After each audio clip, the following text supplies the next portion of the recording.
Fala pessoal, tudo bem com vocês? Eu sou o Marcos do canal Fazendo das Malas, morar na Espanha.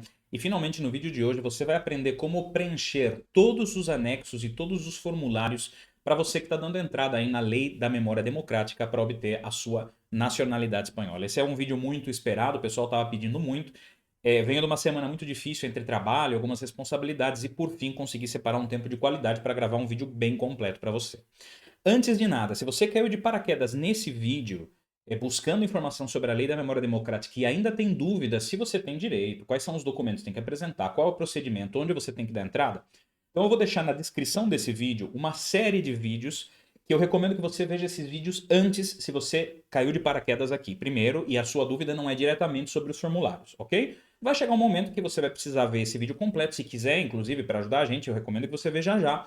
Mas antes de começar a preencher os formulários, dá uma olhada na lista de vídeos que eu vou deixar aqui de baixo, porque aí a gente vai explicar certinho para você quais são os requisitos, se você pode, se você não pode, e tem até um artigo super completo aqui que também vou deixar na descrição para que você tenha toda a informação completa, ok? Agora sim, bora para o assunto e vamos falar sobre os formulários. Basicamente, na Lei da Memória Democrática tem três vias principais de você conseguir a nacionalidade, que seria como filho ou neto de um espanhol ou espanhola, que tenha sido espanhol ou espanhola de origem, e aqui não importa se é com a questão do regime franquista, se a pessoa, esse seu antecedente, antecessor, ele deixou a Espanha pela questão do regime franquista ou não. Ou seja, não importa se é com exílio ou sem exílio, tá? Esse é o anexo 1. Depois tem a questão das mulheres espanholas que se casaram com um estrangeiro antes de 1978 e elas perdiam a nacionalidade. Então, os filhos maiores destas mulheres que casaram lá no passado e perderam a nacionalidade, interrompendo a sequência para os seus filhos, podem também dar entrada. E nesse caso é o anexo 2, ok?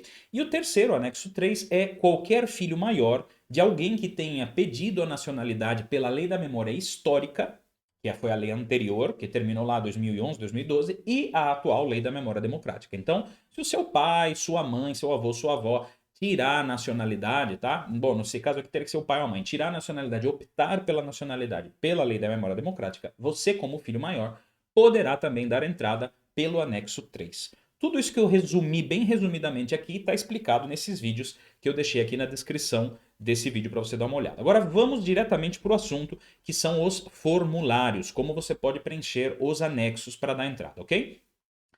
O primeiro passo que eu recomendo você é entrar nesse artigo do blog que você está vendo aqui, que nós criamos aqui no canal. Por quê? O site do consulado de São Paulo, do Rio de Janeiro, está tendo muitos problemas. O pessoal tem reportado para a gente que tem momentos que tenta entrar e não consegue, que alguns links não funcionam, apesar que eu sempre recomendo vocês revisarem a lista de documentos no site do consulado. Mas aqui nesse artigo, além de ter toda a explicação sobre a lei da memória democrática, se você for descendo aqui comigo, também esse artigo está aqui na descrição do vídeo, você vai ver, ó, depois de quem é beneficiado, depois de que prazo há para dar entrada, quais são os documentos, olha só, aqui é onde interessa.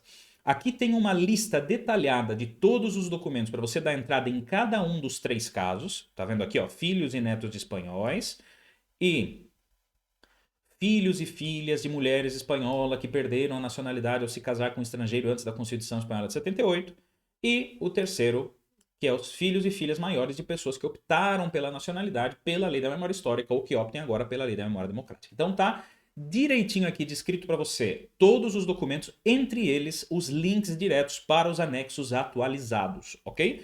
Então, por exemplo, vamos começar aqui com filhos e netos de espanhóis, ok? Se você está dando entrada como filho de espanhol ou neto de espanhol, o primeiro formulário que você tem que preencher é o anexo 1. Quando você clicar aqui, o anexo 1 é este anexo. E aqui está tudo explicadinho para você. Você pode ir dando pause no vídeo e preenchendo o seu formulário. Tá? Esse é o anexo 1 e você vai preencher aqui esse primeiro campo. Eu coloquei, ó, encarregado do registro civil de São Paulo, Rio de Janeiro, Brasília, ou seja, o consulado onde você está dando entrada. Se você está dando entrada no consulado de São Paulo, preenche São Paulo. Rio de Janeiro, Brasília, Brasília, ok? Aqui você vai pôr o seu nome, aqui você vai pôr o primeiro sobrenome do seu pai, neste outro campo o primeiro sobrenome da sua mãe, neste outro campo a sua nacionalidade, aqui provavelmente é brasileira, aqui eu pus em espanhol brasileña, ok? Se você tem outra nacionalidade, cubano, argentino, que seja, a sua nacionalidade, claro. O seu estado civil, solteiro, casado, viúvo, ok? Aqui pus em espanhol também viúdo. Passaporte, tá? Originalmente aqui é o número do passaporte espanhol, o seu número de passaporte brasileiro. Se você não tem passaporte brasileiro, você preenche com o seu RG. Ou seja, ou o seu passaporte brasileiro ou o seu RG. Eu falei espanhol aqui, mas claro, você está tirando a nacionalidade, você não tem passaporte espanhol. Então, ou o número do passaporte brasileiro ou o número do seu RG. Seu endereço completo, o estado onde você vive, o país onde você vive, provavelmente Brasil, o telefone e o e-mail de contato. E aqui onde põe nacionalidade de origem do seu progenitor ou avô, espanhola. Porque, claro, isso é para quem? Esse anexo 1 é para quem? É filho ou neto de alguém que foi espanhol de origem. Então, obviamente, o teu avô, ou o teu pai, ou tua avó, ou a tua mãe, por quem você está dando entrada, tem que ter essa nacionalidade espanhola. Depois aqui você vai escolher dessas opções, você vai escolher a primeira, tá? Salvo alguns casos específicos, de repente você está vendo esse vídeo e você não mora no Brasil, ou, não, ou melhor, você mora na Espanha já, e já está vivendo em algum local onde a sua vecindade civil se corresponde a algum desses outros, aí você vai ter que preencher algum desses outros. Mas 99% das pessoas não moram aqui na Espanha ainda e, portanto, vão preencher este aqui, que é o comum, ok? E basicamente é isso. Aí aqui na segunda página você vai marcar os documentos que você está apresentando. Não vou entrar nesta parte porque tudo isso está explicado neste artigo que eu compartilhei com vocês, que está na descrição do vídeo e que diz quais são os documentos que tem que apresentar para cada caso. E aí você vai marcar aqui esses documentos que você está apresentando, ok? Lembrando que a questão do exílio não é obrigatória. Teve muita confusão no começo, porque dava a entender que sim, aí saíram as instruções do Boletim Oficial do Estado do dia 25 de outubro, e aí mudou tudo de figura, tá? Esses documentos de exílio só se você tiver realmente prova de exílio e quiser dar entrada como filho ou neto de um espanhol exilado, ok? E depois aqui você vai colocar cidade, dia, mês e ano e assinar. Basicamente, essas são as instruções para o anexo 1, ok? Bem, agora nós vamos passar se você está dando entrada como filho ou filha de uma mulher espanhola que se casou antes de 1978 e perdeu a nacionalidade, então você vai dar entrada com o anexo 2. E o anexo 2 é este que vocês estão vendo aqui, é muito parecido com o anexo 1. Aqui é a mesma coisa, encarregado do Registro Civil de São Paulo, Rio de Janeiro, Brasília, dependendo de onde você está dando entrada, em qual consulado você está dando entrada. O seu nome, o primeiro sobrenome do seu pai, o primeiro sobrenome da sua mãe, a sua nacionalidade, brasileira, cubana, argentina, né, atualmente, o estado civil, casado, solteiro, viúvo, o seu passaporte brasileiro ou o seu RG, se você não tiver passaporte, o endereço completo seu atual, aqui, província é o estado, país, telefone, e-mail. Nacionalidade de origem do seu progenitor, que nesse caso, claro, é a mãe, espanhola, porque ela era espanhola, se casou com um estrangeiro e perdeu a nacionalidade. Você está dando entrada com esse anexo, ok? Aqui a mesma coisa, vecindade civil comum, a não ser que você já more na Espanha e já tenha uma vecindade civil que seja alguma dessas outras, ok? Aqui é a mesma coisa, os documentos que você apresenta, não vou entrar nessa questão porque já tem vídeos anteriores sobre isso e tem esse artigo do blog super completo com todos os documentos que o consulado vai te pedir. Simplesmente no anexo 2 você marca os documentos. Se por alguma questão você está apresentando um documento extra, marca esta casilla e escreve aqui qual é o documento que você está apresentando. E a mesma coisa, cidade, dia, mês e ano e a sua assinatura, ok? Esses são os passos para preencher o anexo 2. E se você está dando entrada agora como filho maior de alguém que pediu a nacionalidade espanhola pela lei da memória democrática atual ou que tinha pedido pela lei da memória histórica, então você vai dar entrada pelo anexo 3. E o anexo 3 igualmente é muito parecido, ok? Encarregado do Registro Civil de São Paulo, Rio de Janeiro, Brasília, o consulado onde você está dando entrada, o seu nome, o sobrenome do seu pai, o primeiro sobrenome do seu pai, o primeiro sobrenome da sua mãe, sua nacionalidade atual, seu estado civil, seu passaporte brasileiro ou seu RG, o seu endereço completo, o seu estado, o seu país, o seu telefone e o seu e-mail. E aqui entra algo um pouco diferente, porque se você está dando entrada como filho maior de alguém que optou pela nacionalidade espanhola, pela lei da memória histórica, lei da memória democrática, esse seu pai ou sua mãe que optou tem uma certidão de nascimento que já foi emitida por algum consulado pela lei da memória histórica ou pela lei da memória democrática, certo? Então, basicamente, aqui você vai informar os dados da certidão de nascimento espanhola que saiu quando o seu pai ou a sua mãe optou pela nacionalidade por meio dessa lei. Basicamente, o progenitor, pai ou mãe, está inscrito no registro civil você vai olhar a certidão, ver se é de São Paulo, Rio de Janeiro, Brasília, ok? Inclusive eu tenho aqui, deixa eu ver se eu... Aqui está, olha, este cabeçalho aqui é o cabeçalho de uma certidão de nascimento espanhola. Essa certidão foi emitida, por exemplo, pelo Consulado de São Paulo, Registro Civil de São Paulo. Vê, se você observar aqui, aparece um L de livro e aqui um P de página, ok? Mas algumas certidões, elas podem aparecer o T de tomo, ok? Ou o F de fólio. Então, observa a certidão para que você possa buscar. Aqui na frente sai o número do livro ou do tomo e aqui na frente sai o número da página ou do fólio. E você vai preencher aqui o livro e a página. Fecha de exercício de la opción é a data de exercício da opção que o seu progenitor fez. Onde você vai observar? Na certidão de nascimento completa dele. Aqui na lateral esquerda, no resto da certidão, normalmente vai ter um carimbo onde vai colocar o interessado fez o exercício, em espanhol, claro, exercitou ou exerceu o direito de opção no dia tal. Esse dia você vai colocar aqui, dia, mês e ano, ok? E aí você vai marcar aqui também a mesma coisa, vecindade civil comum, a não ser que você já more na Espanha e a sua vecindade civil seja alguma dessas, aí você vai marcar.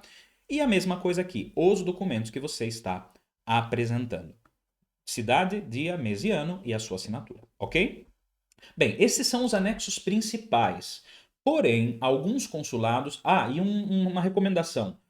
Leve os anexos preenchidos. Isso vai servir para os próximos formulários que eu vou ensinar para vocês agora, porque tem mais formulários. E leve uma via em branco de cada um deles. Por quê? Essa lei tem sido uma bagunça desde o princípio. Existem alguns aspectos onde cada consulado tem aplicado alguma interpretação ou tem atuado de alguma forma distinta. Então, não vá ser que você leve preenchido, tem alguma coisa errada e que isso genere algum problema para você. Eu digo errada no sentido de que um consulado peça uma coisa, outro consulado peça outra. Então leve um em branco, porque se eles indicarem, olha, aqui está mal, você fala, não se preocupe, eu tenho aqui um em branco e eu corrijo agora. O que eu devo pôr aqui e resolvido, ok? Bem, para os 3 casos, agora nós vamos falar de formulários que vocês têm que preencher para os 3 casos, porque até agora o anexo 1 é para o caso 1, o anexo 2 para o caso 2 e o anexo 3 para o caso 3. Mas para os 3 casos, além de tudo, vocês têm que preencher o anexo 5, pelo menos o Consulado de São Paulo está pedindo isso, o anexo 5, o impresso de declaração de dados preenchido e a solicitação de inscrição como residente. E nós vamos olhar também aqui juntos esses 3 formulários, ok? O anexo 5 é este aqui, olha. Também é bem parecido. Aqui você vai colocar formulada por o seu nome completo, o nome do interessado. Tá? Lembrando que tem que seguir essa norma aqui, o seu nome, o primeiro sobrenome do seu pai, o primeiro sobrenome da sua mãe, a sua nacionalidade atual, que provavelmente é brasileira, estado civil atual seu número do passaporte brasileiro ou RG, o seu endereço completo, o seu estado, o seu país, o seu telefone e o seu e-mail. E aqui você vai colocar cidade, dia, mês e ano. Eu colocaria isto, a data da sua cita. Quando sair a sua cita, você sabe que essa é a data da cita e você coloca aí. Você está indo no Consulado de São Paulo no dia 20 de março de 2023. São Paulo, 20 de março de 2023, que é a data que você está indo lá apresentar os documentos, ok? E esse aqui você deixa em branco, porque isso é o encarregado do registro civil que vai fazer. Provavelmente é o dia que ele receber ou o dia que sair o deferimento. Eu creio que é o dia que eles receberem, ok? Esse é o anexo 5. Você tem que apresentar ele para qualquer um dos 3 casos que nós vimos anteriormente. Seguinte formulário que vai estar presente aqui, olha, tanto no caso 1, tá? Quanto no caso 2, quanto no caso 3, ok? É o impresso de declaração de dados. E o impresso de declaração de dados é esse daqui. O impresso de declaração de dados é o documento que eles vão usar e vai servir de base para emitir a sua certidão, para emitir o seu registro civil, se o seu processo for deferido, for autorizado, for concedida a sua nacionalidade. E aqui, basicamente, dados do nascido, dados da pessoa que nasceu, seus dados, da pessoa interessada. Então, o seu nome, o primeiro sobrenome do seu pai e o primeiro sobrenome da sua mãe. Por que eu tenho insistido muito? Primeiro do pai, primeiro da mãe. Se você abaixar aqui, olha, esse formulário até o final, você vai ver nas instruções aqui, que diz aqui, unicamente se poderão ser feitos ou praticadas inscrições de nascimento constando os nomes simples ou um composto. E depois diz aqui, as inscrições de nascimento se farão praticar, ou serão praticadas ou realizadas, constando 2 sobrenomes, somente 2 sobrenomes, inclusive das inscrições de pessoas estrangeiras que tenham adquirido a nacionalidade espanhola. Se você quer entender o porquê isso, eu já fiz um vídeo aqui no canal explicando como funciona os sobrenomes aqui na Espanha. Não é igual no Brasil, que você pode escolher vários sobrenomes, pegar, tem os obrigatórios, mas você pode pegar aí do avô, porque eu gosto da avó. Não, aqui na Espanha é diferente, tá? Dá uma olhadinha nesse vídeo e você vai entender. Mas na hora de preencher, portanto, você vai pôr aqui o seu nome, o primeiro sobrenome do seu pai e o primeiro sobrenome da sua mãe. Sexo, homem, mulher, varón ou mulher, ok? Dados do nascimento, dados do seu nascimento. Então, a hora em que você nasceu, isso está na sua certidão de nascimento brasileira ou da certidão de nascimento do país de origem seu, tá? O dia que você nasceu, o mês que você nasceu, o ano que você nasceu. Lugar de nascimento é a cidade de nascimento, país de nascimento, o dia do seu registro, ou seja, o dia que foi feito o seu registro de nascimento, a sua certidão, mês e ano. O registro local, ou seja, foi feito em qual cartório? Cartório de São Paulo, cartório de Votorantim, cartório de Sorocaba, cartório de... a cidade, tá? Do cartório. País e estado, onde foi feito o registro. O livro, a página e o número. Esses dados estão na sua certidão de nascimento brasileira ou da sua certidão de nascimento da sua nacionalidade que você tem atualmente. Dados do pai, dados do seu pai, nome do pai, sobrenome do pai, sobrenome do pai. Enfim, aqui deixa eu explicar para vocês. Esse preenchimento dos dados do pai pode ter pequenas variações. Por quê? Se o seu pai já é espanhol, e aí depende dos casos, né? Então você vai ter que pôr o nome corretinho espanhol dele. Ainda que ele tenha um nome brasileiro, você vai pôr o nome corretinho espanhol. Que lembra que é o primeiro apelido do pai, primeiro sobrenome do pai, primeiro sobrenome da mãe? Lembra? Isso. Agora, se você está pedindo como neto, seu pai não é espanhol e seu pai tem um nome brasileiro. E nesse caso, no nome do seu pai, você vai pôr o nome do seu pai brasileiro, ainda que sejam vários. E aí você distribui. Se seu pai tem 4 sobrenomes, por exemplo, você põe o nome aqui, coloca 2 sobrenomes aqui e pronto. E lembra, leva uma em branco por se alguém colocar pelo em ovo aí na hora para você, ok? Filho de, então nome do seu avô, ou seja, nome do pai do seu pai, nome da mãe do seu pai. Cidade de nascimento do seu pai, país e estado em que seu pai nasceu, dia, mês e ano em que seu pai nasceu, está na certidão de nascimento dele, e você provavelmente sabe disso, né? O estado civil do seu pai, quando você nasceu, se seu pai era casado ou solteiro, estado civil da sua mãe, perdão, estado civil do seu pai no momento atual, aqui eu escrevi errado, tá? Aqui não é mãe, aqui é pai. Ó, já entenderam, né? Aqui, pai. Perfeito. Então, estado civil do seu pai no momento que você nasceu, se seu pai era casado ou solteiro. Estado civil do seu pai no momento atual, seu pai casado, solteiro. Nacionalidade do seu pai no momento que você nasceu. Seu pai era brasileiro, era espanhol. Cada caso aqui é um caso. Nacionalidade do seu pai no momento atual. De repente, seu pai já tirou pela lei da memória histórica, que hoje é espanhol ou não, você vai por aqui. E o endereço atual do seu pai, completo. Aqui a mesma coisa nos dados da mãe. Não vou detalhar porque é exatamente as mesmas coisas que a gente viu aqui do pai. Repete, só que agora, claro, com os dados da mãe, ok? Seguinte página. Casamento dos pais. Marcar se existe ou se não existe. Então você vai colocar, existe? Estão casados? Existe? Não existe, ok? Se existe, dia que foi celebrado o nascimento. Está na certidão de nascimento? Não, perdão. Casamento. Está na certidão de casamento deles. Mês que foi celebrado o casamento. Está na certidão de casamento deles. E o ano está na certidão. Lugar da celebração, cidade e país do casamento dos seus pais, está na certidão. E inscrito no registro civil de o cartório onde se registrou o casamento dos seus pais, ok? Bom, aqui baixamos, declarante, é quem está declarando, quem está preenchendo esse formulário.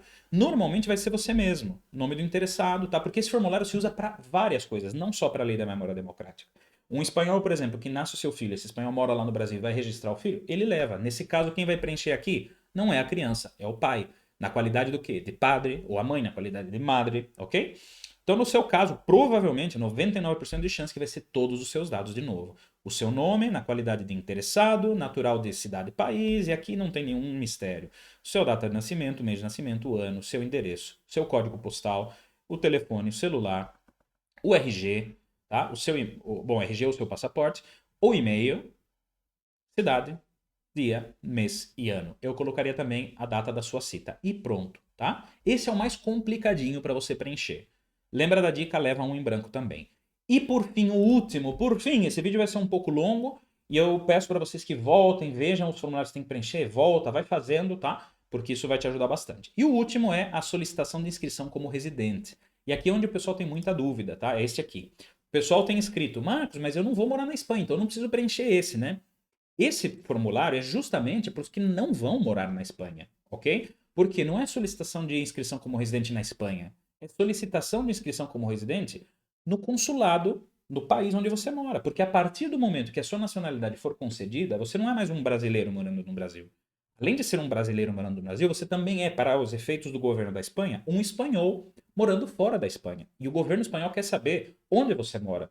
Porque em caso de desastre, em caso de algum problema, questões aí diplomáticas, né? Eles precisam atender os interesses de você como um cidadão espanhol. Que bonito isso agora, né? Então aqui o que você vai preencher? Como esse aqui não dá para preencher digitalmente, eu tenho ele preenchido, vamos fechar esse aqui que já não vamos utilizar mais. Eu tenho ele preenchido aqui, olha, tá? Então aqui você vai, Oficina Consular da Espanha em São Paulo, Rio de Janeiro, Brasília, dependendo da região onde você mora. Se você mora na região de São Paulo, você tem que se inscrever como um espanhol residente em São Paulo. Isso é feito no Consulado de São Paulo. Esse você deixa em branco, porque é a sua matrícula, quem vai colocar isso é o consulado. Aqui, olha, já esteve inscrito antes nessa oficina consular? Sim ou não? Provavelmente vai ser não, ok? O seu nome, o primeiro sobrenome do seu pai, o primeiro sobrenome da sua mãe. Neste caso aqui, provavelmente você não vai ter o DNI ainda, que é o documento de nacionalidade, o documento nacional de identidade, ok? O documento nacional de identidade de um espanhol. Provavelmente você não vai ter ele ainda, porque isso se tira aqui na Espanha. Então você põe o número do seu RG e a validade do seu RG. Aqui você deixa em branco. Não esquece que você tem que levar uma fotografia 3x4, sem nada tampando o seu rosto, nem o cabelo, nem óculos escuros, ok? Número do seu passaporte, se você tiver, data de emissão do seu passaporte, se você tiver, e data de vencimento do passaporte, se você tiver. Sua data de nascimento, o seu lugar de nascimento, cidade, estado, país, ok? Sexo, homem ou mulher, mulher ou varão. O seu estado civil atual, solteiro, casado, separado, divorciado, viúvo. O nome do seu pai completo, o nome da sua mãe completo. E aqui, nível de estudos, eu deixaria em branco e perguntaria para eles. Por quê? Porque eu não sei se eles vão pedir, e aqui pode ter essas divergências de consulado para consulado. Se você não estudou na Espanha, você não fez a ESO e FPB, não fez bachillerato, né? ESO e FPB equivale mais ou menos ao que é o ensino obrigatório no Brasil. Até o que seria mais ou menos a oitava série, ok? O bachillerato aqui é mais ou menos um híbrido entre um módulo e o ensino médio do Brasil. E o ensino universitário é o ensino universitário. Então, eu não sei se eles só aceitam se você realmente estudou na Espanha. Na hora você diz, olha, eu aqui no Brasil estudei até o ensino médio. E eles vão te dizer se você deixa como não consta ou marca mais ou menos o equivalente aqui. Seu endereço atual no Brasil, completo, o seu telefone, o seu celular e o seu e-mail. Seguinte página. Isso você deixa em branco, isso você deixa em branco. Aqui, centro de trabalho ou de estudos, é o seu endereço completo de trabalho ou de estudos. Se você trabalha, é o endereço do seu trabalho. Se você estuda, o endereço e telefone, inclusive, tá? Do seu local de estudos. Contatos de emergência. Um contato de emergência, nome, endereço completo e telefone. Pode ser alguém do Brasil, e se você tem parentes na Espanha, pode ser alguém da Espanha também, porque de repente o governo, se acontece algo, eles precisam entrar em contato, eles podem contatar com essa pessoa. Aqui você escolhe 2 contatos de emergência. O nome do seu cônjuge, do seu esposo, da sua esposa ou da pessoa com quem você tem união estável. Se tem filhos, nome dos filhos, cidade, país e nascimento dos filhos e data de nascimento dos filhos. Aqui no final, aqui não preenche nada, ok? Aqui, outra vez, matrícula consular em São Paulo, Rio de Janeiro, Brasília, o consulado onde você está dando entrada, cidade, dia, mês e ano e a sua assinatura. Isto aqui é para caso de menores ou incapacitados. Dificilmente vai ser o caso, porque você está dando entrada pela lei da memória democrática e normalmente é o interessado que dá entrada. E depois de quase 25 minutos de vídeo, nós vimos todos os formulários que precisam ser preenchidos para você dar entrada pela lei da memória democrática. Eu acho que esse vídeo merece um like. Eu acho que esse vídeo merece que a hora que você for preencher, você volte aqui no vídeo e vai dando pause aí nos momentos e vai utilizando ele, porque assim você ajuda esse vídeo a ter bastante projeção também. E não esquece que se você ainda tem dúvidas com documentação, dá uma olhada no artigo do blog que a gente colocou aí, dá uma olhada nos outros vídeos onde nós explicamos esses aspectos sobre documentos e como dar entrada na sua nacionalidade pela lei democrática, lei da memória democrática. Se você gostou desse vídeo, deixa já o seu like, curte, compartilhe e se inscreve no canal se você ainda não está inscrito. Muito obrigado por acompanhar sempre o nosso canal. Um beijão e até a próxima. Tchau, tchau.